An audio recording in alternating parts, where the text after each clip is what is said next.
بسم الله الرحمن الرحيم. السلام عليكم ورحمة الله وبركاته.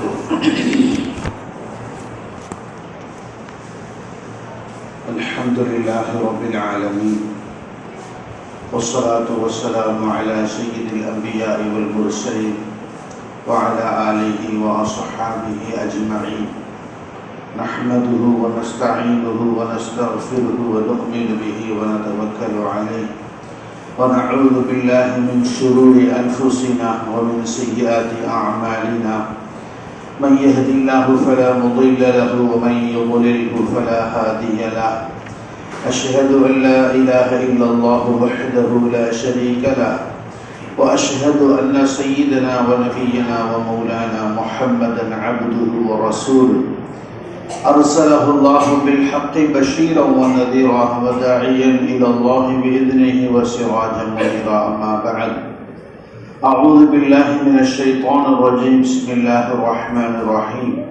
وأعدوا لهم ما استطعتم من قوة ومن رباط الخيل ترهبون به عدو الله وعدوكم وآخرين من دونهم. صدق الله العلي العظيم. قال رسول الله صلى الله عليه وسلم: المؤمن القوي خير وأحب إلى الله من المؤمن الضعيف. صدق رسول الله صلى الله عليه وسلم. அளவற்ற அருளாளன் நிகரற்ற அன்புடையோன், எல்லாம் வல்ல அல்லாஹு தஆலாவுக்கே புகழ் அனைத்தும். ஸலாத்தும் ஸலாமும் நமது நாயகம் முஹம்மது ரசூலுல்லாஹி ஸல்லல்லாஹு அலைஹி வஸல்லம் அவர்களின் மீதும், அவர்களின் குடும்பத்தினர்கள், தோழர்கள், தாபிஈன்கள், தபா தாபிஈன்கள், சாலிஹீன்கள், நம் அனைவர்கள் மீதும் என்றென்றும் உண்டாகட்டுமாக. அல்லாஹு தஆலாவுடைய மாபெரும் கிருபையால், அல்லாஹு தஆலாவுடைய பரக்கத்தான ரஹ்மத்தான மக்ஃபிரத்தான மாதத்தை முடித்து இப்பொழுது நாம் நம்முடைய எதிர்காலத்தினுடைய ஒரு முக்கியமான ஒரு கட்டத்தை, முக்கியமான ஒரு தீர்மானத்தினுடைய நாளை எதிர்நோக்கி இருக்கின்றோம். அல்லாஹு தஆலா திருமறையிலே சொல்லும் பொழுது எல்லா காலத்திற்குமே சொல்லி காட்டுகின்றான். உங்களுடைய சக்தியை உங்களால் முடிந்த அளவு பலப்படுத்திக் கொள்ளுங்கள், தயார்படுத்திக் கொள்ளுங்கள். குவத்தின் உங்களுடைய சக்தி, ஆயுத சக்தி, வாகன சக்தி, உடல் சக்தி, இவ்வாறு எத்தனை வகை ஆற்றல்கள் இருக்கின்றனவோ அனைத்தையும் நீங்கள் ஒருங்கே இணைத்துக் கொள்ளுங்கள்.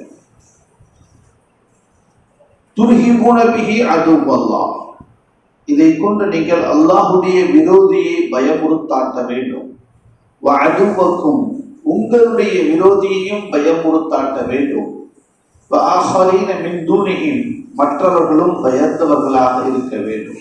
விரோதிகளாக இல்லாவிட்டாலும் உங்களுடைய நிலைமை என்ன, சக்தி என்ன என்று ஆய்வு செய்யக்கூடியவர்களுடைய மனதில் பலமானவர்கள் சீண்டக்கூடாது என்ற சிந்தனையை, ஒரு மனநிலையை உருவாக்கி வைக்க வேண்டும்.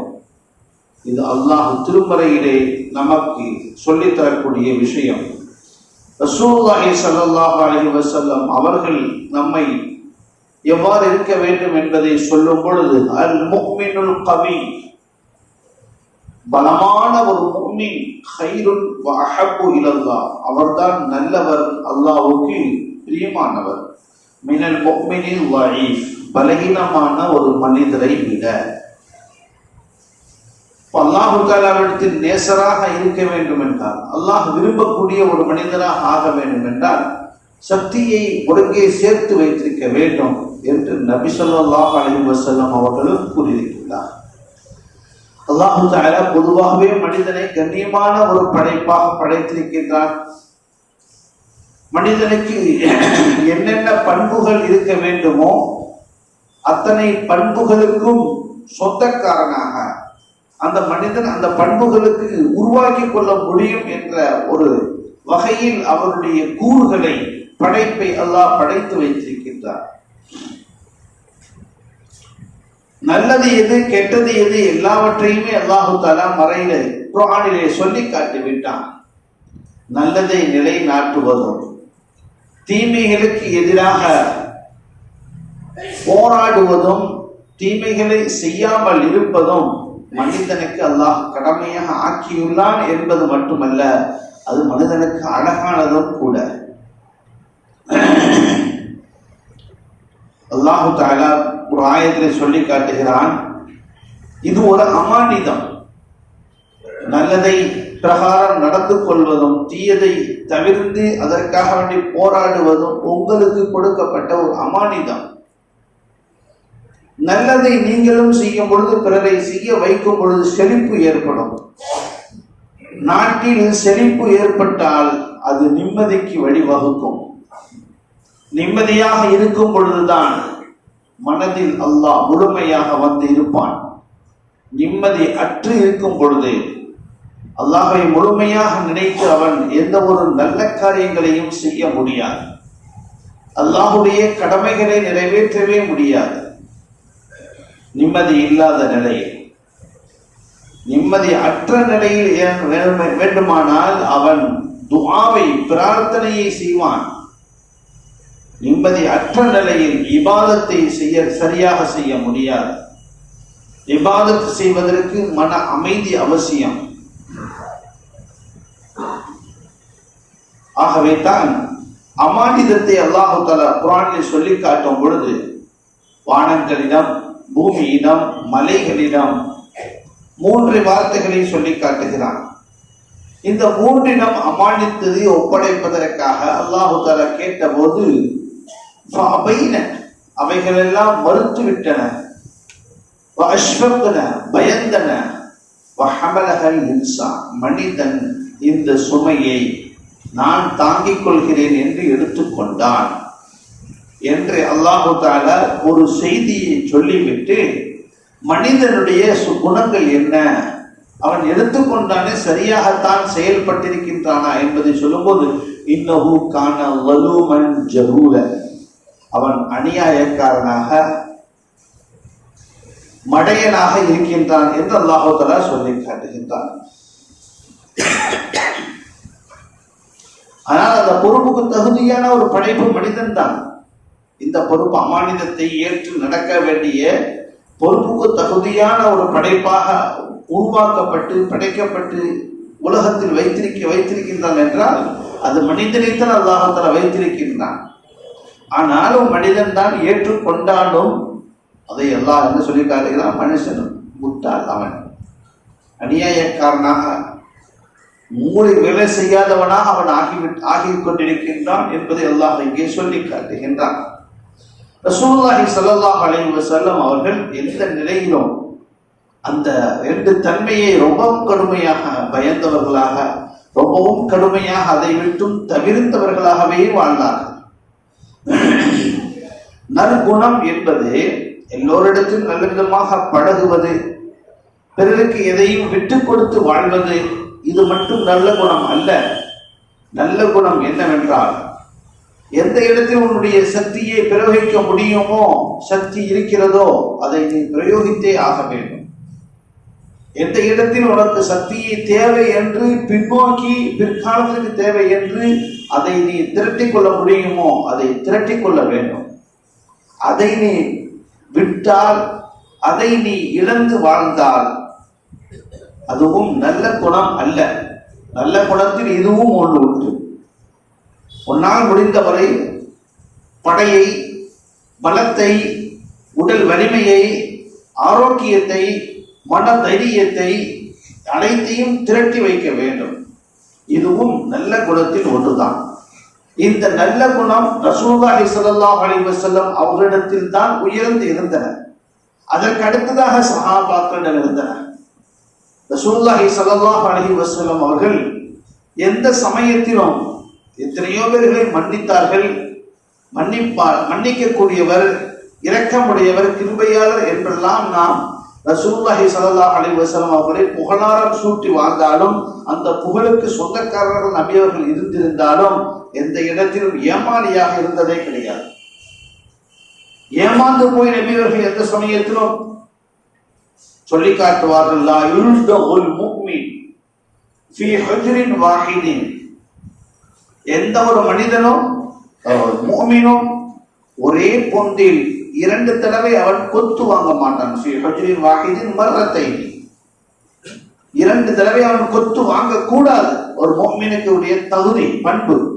ஒரு தடவை தெரியாமல் விட்டு விட்டாய், உள்ள ஏதோ கடித்து விட்டது, கொத்தி விட்டது, அதே பொத்தில் 2வது ஒருத்தன் கைவிடுவானே ஆனால் அவன் மூமின் அல்ல. எத்தனையோ ரசூலுல்லாஹி ஸல்லல்லாஹு அலைஹி வஸல்லம் அவருடைய வாழ்க்கையில் இந்த 2வது தடவை உண்டான ஏமாற்றம் அவர்கள் வாழ்க்கையில் நடந்ததே கிடையாது, நடக்க விட்டதும் கிடையாது. நிறைய சொல்லலாம். ரசூலுல்லாஹி ஸல்லல்லாஹு அலைஹி வஸல்லம் பத்ர் போர் 313 பேர்கள் தான் திரண்டிருக்கிறார்கள். இந்த 313 பேர் திரண்டதும் ஒரு எதர்ச்சியாக நடந்ததுதான். ஸல்லல்லாஹு அலைஹி வஸல்லம் அவர்கள் படையை தயார் பண்ணி ஒரு போர் நடத்த வேண்டும் என்ற திட்டமே கிடையாது. எதிரிகள் நமக்கு எதிராக எந்தெந்த வகையெல்லாம் திட்டம் தீட்டுகிறார்களோ அந்த திட்டத்தை முறியடித்துக் கொண்டேதான் வந்தார்கள். ஹிஜ்ரி 2 பத்ர் நடக்கிறது, 3 உஹத் நடக்கிறது. நபி அவர்கள் மதீனாவுக்கு வந்து, அதுக்கு முன்னாடி எத்தனையோ சஹாபாக்கள் வந்தார்கள்.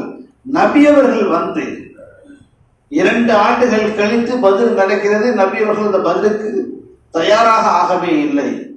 ஆனால் அல்லாஹு தஆலாவுடைய பூலோக அமைப்பு என்னவென்றால், மக்காவாசிகள் தங்களுடைய செல்வாக்கை கூட்ட வேண்டும், செல்வத்தை கூட்ட வேண்டும், பலத்தை கூட்ட வேண்டும் என்றால் சம்பாதிக்க எங்க போக வேண்டும்? சிரியாவுக்கு போக வேண்டும். மதீனா வழியாகத்தான் போக வேண்டும், வேற வழி கிடையாது.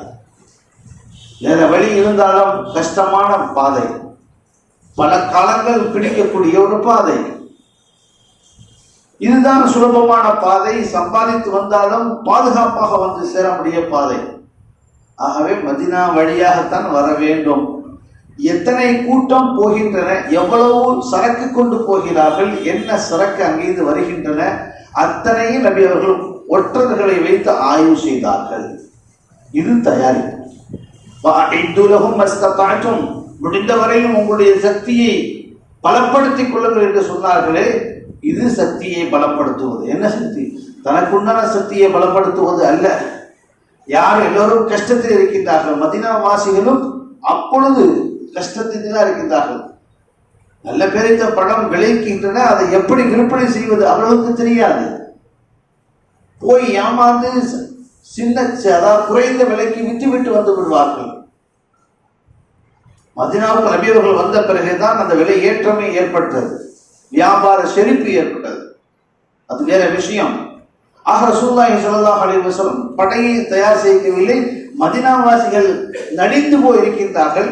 மக்காவிலிருந்து ஹிஜ்ரத் செய்தவர்கள் இதே அவர்கள் அந்த மதீனாவாசிகளை போன்று இன்னொரு மடங்கு கூடி விட்டார்கள்.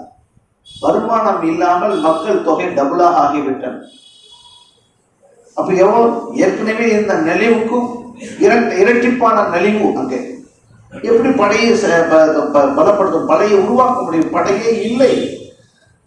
ஆனாலும் என்பதை செய்தார். உங்களால் முடிந்தவரை உங்களுடைய வலிமையை, உங்களுடைய சக்தியை பலப்படுத்திக் கொள்ளுங்கள் என்பதை செய்தார்கள். என்ன செய்தார்கள் என்றால், நம்மளை விட எதிரி பலமாக ஆகிவிடக் கூடாது என்பதற்காக வேண்டி இந்த வழியாகத்தான் அவன் ஆயுதத்தை வாங்கிட்டு போகிறான்.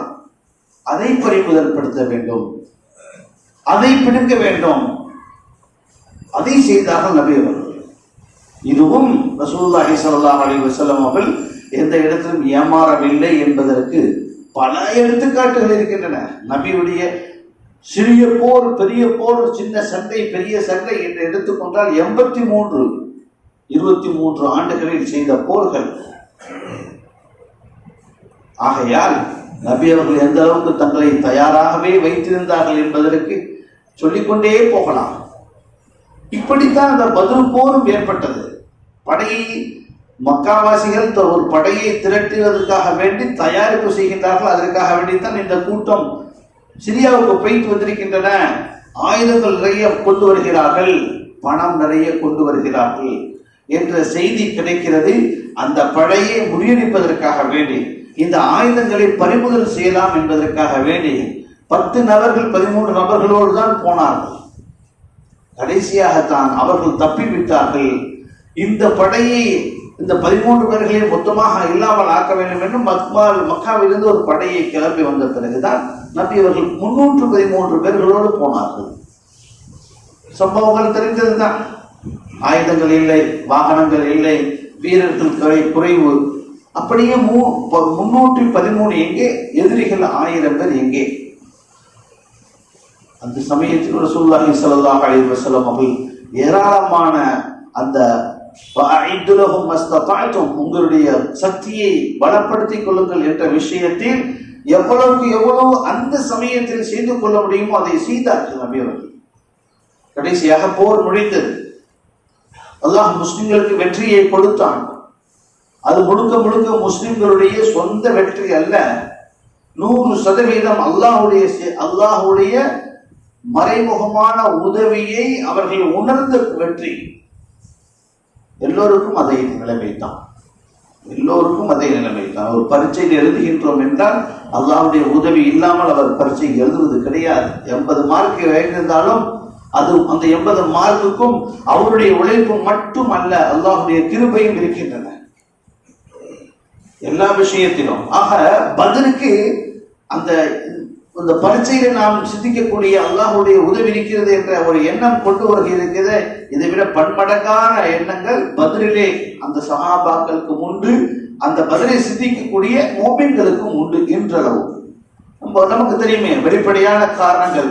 313 நபர்கள் எங்கே, ஆயுதங்கள் இல்லாத கைலியாக போன, கையை வீசி வீசி போனவர்கள் வெற்றியை கொண்டாடினார்கள். விஷயம் என்னவென்றால் மக்காவாசியில் 70 பேர்கள் கொல்லப்பட்டார்கள், 70 பேர்கள் கைதியாக பிடிக்கப்பட்டார்கள். 70 பேர்களையும் என்ன செய்யலாம் ஆலோசனை, கைதிகளை என்ன செய்யலாம் ஆலோசனை செய்யும் போது அல்லாஹ்வுடைய நாட்டம் வேறு.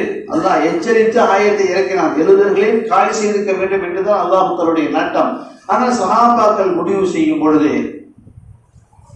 அவர்களிடமிருந்து ஈட்டு தொகையை வாங்கிக் கொண்டு விட்டு விடுங்கள் என்றால் இதை வைத்து இருக்கக்கூடியவர்களுடைய மனம் நம் பக்கம் ஈர்க்கப்படும், இவர்களுடைய மனம் கூட நம் பக்கம் ஈர்க்கப்படலாம். உயிர் பிச்சை கொடுத்திருக்கின்றோம் அல்லவா, நம்முடைய உயிரை எடுப்பதற்காக வேண்டி வாழேந்தி வந்திருக்கின்றார்கள், அவர்களை மன்னித்து நாம் அவர்களை முறியடித்து அவர்கள் உயிர் பிச்சை கொடுத்து அனுப்புகின்றோம், அவர்களுடைய மனமும் மாறலாம். இந்த அடிப்படையில் சஹாபாக்கள் ஈட்டு தொகையை பெற்றுக்கொண்டு விடுவித்தார்கள். அதிலே ஒரு ஆள் தான் அபு இம்ரான். பைசா ஒண்ணுமே கிடையாது, நான் ஒரு கவிஞன், என்னால என்னத்தை பாட்டு படிச்சு எவ்வளவு காசு சம்பாதிக்க முடியும், ஆகையால் என்னது காசு பணம் இல்லை. சரி, நீ கவிஞன் தானே, கவிஞன் என்றால் உனக்கு இலக்கண இலக்கியங்களில் நீ கவி பாடுவாய். அந்த இலக்கண இலக்கியங்களில் கவியை எவ்வாறு உருவாக்க வேண்டும், கவியை எவ்வாறு கட்டமைக்கின்றாய் என்பதை எங்களுடைய பிள்ளைகளுக்கு கற்றுக் கொடு. 3 மாதம் கற்றுக் கொடுத்து விட்டு நீ மக்காவுக்கு கிளம்பிவிடு. என்ன தேதியிலிருந்து நபி அவர்கள் சொல்லி, எனக்கு 4 பெண் குழந்தைகள், என்னை விட்டு விட்டால் நான் நன்றியுடையவனாக இருப்பேன். அங்க மக்கா பாதுகாப்பான ஊர் கிடையாது, இந்த 4 பெண் பிள்ளைகளுக்கு பாதுகாப்பாக நாம் போக வேண்டும். ஆகையால் மக்கா மதீனாவில் இருந்து 3 மாதங்கள் அவங்களுடைய பிள்ளைகளுக்கு நான் இலக்கண இலக்கியங்களை கவியை கற்றுக் கொடுக்க முடியாத டைம், நேரம் இல்லை என்பதாக அந்த அபூ இம்ரான் சொல்ல, அப்படியா, அப்போது உனக்கு ஒரு 2 நிபந்தனை. நீ அடுத்து மதீனாவுக்கு எதிராக படை கிளம்பினால், மதீனாவுக்கு எதிராக போர் செய்வதற்காக வேண்டி தயாராக ஆனால் அதில் நீ ஒருவனாக வரக்கூடாது, முதல் நிபந்தனை. 2வது நிபந்தனை, அந்த போராளிகளுக்கு உற்சாகம் ஊட்டக்கூடிய கவிதைகளை தயார் செய்து அதை படிக்கக்கூடிய நிலைக்கும் வரக்கூடாது, கவிதையும் தயாரித்து கொடுக்கவும் கூடாது. இந்த 2 நிபந்தனைகளோடு உன்னை விடுகிறேன் என்ன சொல்கிறார், நிச்சயமாக நான் செய்கிறேன் என்று அவன் கடுமையாக புரண்டு சத்தியம் செய்தான். நபி அவர்கள் விட்டார்கள். சரியாக பத்ர் போர் எப்பொழுது நடந்தது? சரியாக நோன்பு 17 நடந்தது. அதுக்கு அடுத்த ஆண்டு ரமதானுக்கு அடுத்த மாதம் ஷவ்வால் மாசத்தில் உஹது போர் நடக்கிறது. சரியாக ஒரு வருஷம். உஹது போரிலும் அல்லாஹு தஆலா ஆரம்பத்தில் முஃமின்களுக்கு ஒரு தோல்வியை கொடுத்தான். பிறகு அந்த சூழ்ச்சியை முறியடித்து இவர்களும் போராடினார்கள். சில சேதங்கள் ஏற்பட்டன. பிறகு வெற்றியை கொடுத்தான் முஃமின்களுக்கு. சேதம் நிறைய ஏற்பட்டன. இந்த சமயத்திலும் அந்த காஃபிர்களிலிருந்து கைதிகள் பிடிபட்டார்கள். மூமின்களும் மதீனாவாசிகளிடம் பிடிபடுகின்றார்கள் என்றால் எங்கே வெற்றின்னு புரிஞ்சு கொள்ள வேண்டும். ஆனால் சேதம் உண்டு. ஆரம்பத்தில் அவர்களுடைய கை ஓங்கியது, பிறகு இவர்களுடைய கை ஓங்கியது. அதில் தான் சில கைதிகள் பிடிபட்டார்கள். அதே அபூ இம்ரான் வந்திருக்கின்றார். இதே சமயத்தில் பிடிபட்ட சமயத்தில் இப்பொழுதும் அதே நடைமுறை. நபி அவர்கள் ஈட்டு தொகையை வாங்கி அனுப்புங்கள், அந்த அபூ இம்ரானை விட்டு அனுப்பாதீர்கள். ரசூலுல்லாஹி ஸல்லல்லாஹு அலைஹி வஸல்லம் சொன்னார்கள், உனக்கு நான் பல கட்டங்களாக மன்னித்தேன், நீ காசு கொடுக்கணும், அது முடியல, என்னுடைய பிள்ளைகளுக்கு நீ படிச்சு கொடு, அதுக்கும் டைம் இல்லை, நேரம் இருக்காது என்று சொன்னேன். உன்னுடைய பிள்ளைகள் பாதுகாப்பாக இருக்க வேண்டும், போக வேண்டும் என்று கேட்டாய். அப்படியா, நீ அடுத்து போருக்கு வரக்கூடாது என்ற நிபந்தனையோடு உன்னை அனுப்பினேன், எங்க வந்து நிற்கிறாய் நீ? ரசூலுல்லாஹி ஸல்லல்லாஹு அலைஹி வஸல்லம் அவர்கள் ஒரு சஹாபியை கூப்பிட்டார்கள். இவனுடைய கதையை முடித்து விடுங்கள். யார்? ஸைத் சாபித் ரலியல்லாஹு தஆலா அன்ஹு அவர்களை கூப்பிட்டு முடிச்சிருங்க அப்படின்னா முடிக்கப்பட்டது. அபூ இம்ரான் 4 பெண் மக்களுடைய தந்தையான மக்காவாசி. கதை முடிக்கப்பட்டது. அங்க 4 பெண் மக்களை பார்க்கவில்லை. நபி அவர்கள் முன்பு என்ன இரக்கத்தை காட்டினார்களோ, முன்பு அவன் சொன்ன என்ன காரணத்தை அப்படியே மனதளவில் ஏற்றுக்கொண்டார்களோ, அந்த காரணத்தை இப்பொழுது ஏற்கவில்லை. லா யுர்தகுல் முஃமினு ஃபீ ஹுஜ்ரின் வாஹிதின் மர்ரத்தைனி. எந்த ஒரு மூமினும் ஒரே பொந்தில் 2 தடவை, 2வது தடவை குத்து வாங்க மாட்டான். வாங்கினார் அவர் மூமின் அல்ல என்று நபி ஸல்லல்லாஹு அலைஹி வஸல்லம் சொன்னார்களே, அவர்கள் தங்களுடைய வாழ்க்கையில் அதை நடைமுறைக்கு கொண்டு வந்தார்கள். பல கட்டங்கள் இப்படி ரசூலுல்லாஹி ஸல்லல்லாஹு அலைஹி வஸல்லம் அவருடைய வாழ்க்கையை நிறைய பார்த்து கொண்டே போகலாம். நபி அவர்கள் இதே மாதிரி எத்தனையோ பழிவாங்கல்கள் செய்திருக்கின்றார்கள். ஆனாலும் ஹதீஸ் என்ன தெரியுமா? நபி அவர்களை பற்றி சஹாபாக்கள் சொல்லக்கூடிய நடைமுறை என்ன தெரியுமா? லா யன்தகிமு லினஃப்ஸிஹி, தனக்காக வேண்டி பழி வாங்கியதே இல்லை. அஹதன் பத்து இல்லா அன் துன்தஹ ஹுர்மத்துல்லாஹ். அல்லாஹ் தஆலாவுடைய பெயருக்கு களங்கம் ஏற்படுமையானால், அல்லாஹ் தஆலாவுடைய மாண்பு எங்கே சிதைக்கப்படுமோ அங்கே நபி அவர்கள் பழி வாங்கியே இருக்கின்றார்கள். ஃபயன்தகிமு லில்லாஹி, அல்லாஹ்வுக்காக வேண்டி அங்கே பழி வாங்கியே இருக்கின்றார்கள். இது ஒரு தடவை கூட அதை பிசகியதே கிடையாது என்று சஹாபாக்கள் நபி ஸல்லல்லாஹு அலைஹி வஸல்லம் அவருடைய நிலைமைகளை பற்றி சொல்லி காட்டுகிறார்கள். இப்பொழுது நமக்கு என்ன, நாம் என்ன ஒரு தயாரி செய்ய வேண்டும்? ஒண்ணுமே அல்ல, ஒரே ஒரு பட்டனை அமுக்க போகிறோம். இந்த ஒரு ஓட்டு போடுவது இருக்கிறதே 5 ஆண்டுகளுக்கு உங்களை பலப்படுத்தக்கூடியதாக இருக்கின்றன. வேறு எந்த விதமான காசு செலவழிக்க வேண்டியது இல்லை, உடல் உழைப்பு செய்ய வேண்டியது இல்லை, நீண்ட கால யோசனை தேவையில்லை. சிறிய யோசனை, சின்ன பிள்ளைக்கு கூட வரக்கூடிய யோசனை, யாரு வரக்கூடாது என்பதும் தெளிவானது. புரியுதுங்களா? அப்போ அவனுக்கு போடக்கூடாது என்பது உறுதி. யார் வராமல் இருக்க வேண்டும் என்றால் என்ன செய்ய வேண்டும், யாருக்கு போட வேண்டும், இதுவும் தெளிவு. தெளிவாக பேச வேண்டிய விஷயமும் அல்ல. புரியுதுங்களா? தேர்தல் ஆணையத்தினுடைய பள்ளிவாசல் மத ஆலயங்களில் பிரச்சாரமாக இருக்கக்கூடாது. நாம் என்ற ஆயத்தை பேசுகின்றோம். நம்முடைய பலம் என்ன, எப்படி அதை மெருகேற்றிக் கொள்வது, அதை பேசுகின்றோம். எவன் வரக்கூடாது என்பதும் தெளிவு, அவன் வராமல் இருக்க வேண்டும் என்றால் யாருக்கு போட வேண்டும் என்பதும் தெளிவு. சரியா? தெளிவாக சொல்ல வேண்டிய நிலையும் அல்ல. புரிந்து கொள்ளுங்கள், சிதறக்கூடாது என்பதைத்தான். அதுதான் முக்கியம். நம்ம ஆட்களிலேயே பல பிரிவுகளாக நிற்பார்கள். துடிக்கும் தெளிவாக சொல்ல வேண்டும் என்று வாய்.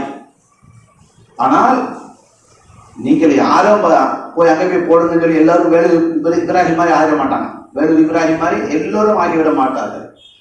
அது ஒரு பிச்சை. ஆனால் யாருக்கு போட வேண்டும் என்பதில் தெளிவு இல்லாமல் இருக்கின்றார். அதுதான் முக்கியம். மொத்தமாக விட வேண்டும், அதுதான் முக்கியம். நம்மால் ஒருத்தர் நிற்கிறார், ஒரு இடத்தில் இருக்கின்றார், அது மொத்தமாக விடுங்க, அது யாரா இருந்தாலும் பரவாயில்லை. மற்ற இடங்களில் எல்லோரும் சேர்ந்து ஒரு ஆளுக்கு போட வேண்டும், அது யாருக்கு போட வேண்டும் என்பதும் யோகமித்து எல்லோருக்கும் பெரும்பான்மைக்கு தெரியும். நான் பரம்பரையாக அதிலே தான் இருக்கின்றேன், பரம்பரையாக இங்கேதான் கக்கூசுக்கு போவேன், அந்த மாதிரி எல்லாம் இங்க பேசிட்டு இருக்கக்கூடிய அறிவற்றத்தனம். அதெல்லாம் மூளை இல்லாத நிலைமை. இங்கேதான் மனிதன் தன்னுடைய பலத்தை பலப்படுத்திக் கொள்ளக்கூடிய நிலை இங்கே இருக்கின்றது. இதை விட்டுவிட்டால் ஒண்ணுமில்ல. 2019 நிலைமையே என்ன தெரியுமா? நமக்கு எதிரான சூழ்ச்சிகள் என்ன தெரியுமா? மொத்த இந்தியாவிலே 4 கோடி ஓட்டுகள் நம்ம ஆட்கள் எடுத்து அப்படியே எடுத்து வெளியே போடப்பட்டிருக்கின்றன. ஓட்டு லிஸ்ட்ல இருக்காது. ஆனால் இதுக்கு முன்பே நாம் அதை தயார் செய்திருக்க வேண்டும். அந்த ஓட்டு லிஸ்ட்ல நம்முடைய பேர் இருக்கிறதா?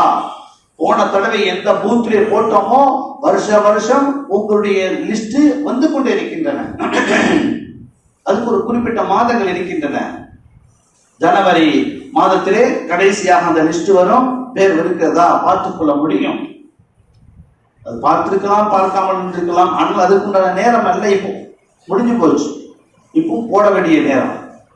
எதுக்கு சொல்லிக்காரு? அவ்வளவு எதிராக நமக்கு எதிரான சூழ்ச்சிகள் சொற்ப நபர்களால், 3% நபர்களால், அந்த 3%த்திலும் சொற்ப நபர்கள் செய்யக்கூடிய சேட்டைகள் தான். ஆனால் நமக்கு எதிராக அவ்வளவு பயங்கரமான சூழ்ச்சிகள் எல்லாம் ஏற்பட்டு நடந்து கொண்டே இருக்கின்றன. ஒன்றுமல்ல, சென்னையிலே கூட 41,000 முஸ்லிம்களுடைய பெயர்கள் எடுக்கப்பட்டிருந்தன. சென்னையில கூட, மொத்த சென்னையில கூட. அதே போல 2019 எலெக்ஷனுக்கு முன்பு அதுக்கு போராடி அதுக்கு சம்பந்தமாக செய்து கொஞ்சம் சொற்ப நபர்களே உள்ளுக்கு சேர்த்தார்கள். இப்போ அதே மாதிரி உண்டான விழிப்புணர்வு செய்திருப்பார்கள், அதிகமாக நடந்திருக்காது. அதன் அடிப்படையில் அது ஓரளவு தெளிவாக இருக்கலாம். இப்போ நம்ம கையில் இருக்கக்கூடிய விஷயம் என்றால் எந்த பொத்தனை அமுக்க வேண்டுமோ அதில் நாம் தெளிவாக இருக்கின்றோமா? எதை அழுத்தக்கூடாது என்பதில் எல்லோரும் தெளிவாக இருப்போம். எதை அழுத்த வேண்டும் என்பதில் தெளிவாக இருங்கள். உங்களுக்குள்ள தனியாக ஆலோசனை செய்து கொள்ளுங்கள். பப்ளிக்காக பொது மேடையில் பேச முடியாத ஒரு சூழ்நிலை. தனிப்பட்ட முறையில் பேசிக்கொண்டு தீர்மானித்து பேசவே தேவையில்லை. எல்லோரும் புரிந்ததுதான். அது சரியாக செய்யுங்கள். 100% செய்ய வேண்டும். அங்கே 2வது விஷயம், நம்மிடத்தில் ஆண்கள் 100% போடுவதே கிடையாது, பெண்கள் 50% போடுவது கிடையாது. நம்ம பெண்களுடைய நிலைமைகள் இதுதான். எலெக்ஷனுடைய ஓட்டு போடக்கூடிய விலை நிலையத்தில் நாம் 100% ஆண்கள் போடுவது கிடையாது. முஸ்லிம்களில் பெண்களில் 50% கூட போடுவது கிடையாது. இந்த 100% ஆண்களும் பெண்களும் எதற்கு போட வேண்டும் என்ற நிலையில் சரியாக போட்டால் நிச்சயமாக நாம் தான் அங்கே மத்தியிலே தீர்மானிக்கக்கூடிய இடத்தில் இருப்போம். இதை செய்யுங்கள், இதை செய்யக்கூடாது என்று உத்தரவு போடக்கூடிய, ஆர்டர் விடக்கூடிய ஸ்தானத்தில் நாம் இருப்போம். அல்லாஹு தஆலா அந்த வலிமையை நிச்சயமாக கூடிய சீக்கிரம் தந்து விடுவான் என்ற நம்பிக்கையோடு அல்லாஹு தஆலாவிடத்தில் துஆ செய்வோம். நாம் செய்ய வேண்டியதை அறிவோடு சிந்தித்து உறுதியாக நிச்சயமாக 100% செய்யக்கூடிய பாக்கியத்தை அல்லாஹ் தருவானாக. ஓட்டு போடக்கூடிய நிலையை உருவாக்குவானாக. வ ஆகிரு தஅவானா அல்ஹம்துலில்லாஹி ரப்பில் ஆலமீன். நம்முடைய பள்ளிவாசல்